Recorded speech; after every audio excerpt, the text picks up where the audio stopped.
உள்ள ஏறிட பேமணி தவறி கீழே விழுந்த சாவணி உள்ள ஏறிட பேமணி தவறி கீழே விழுந்த சாவணி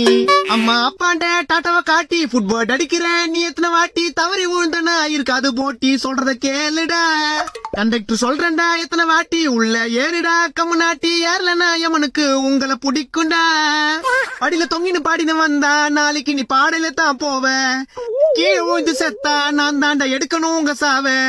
சொல்றத கேள்றா படிக்கிறது ஸ்கூல்ரா உள்ள ஏறி வாங்கடா உள்ள ஏறிட பேமணி தவறி கீழே விழுந்தா சாவணி யோ கண்டக்டர் என்ன அபசகுணமா பாடுறா அபசகுணமா ஆக கூடாது அபசகுணமா பாடுறா அந்த ஏறிட உள்ள ஒன்னாவது படிக்குது மூஞ்சி மாதிரி கிட்ட போய் யோ முடியாது என்ன பண்ணுவ ஸ்டூடெண்ட்ஸ் நாங்கெல்லாம் ஃபயர்ல இருக்கோம்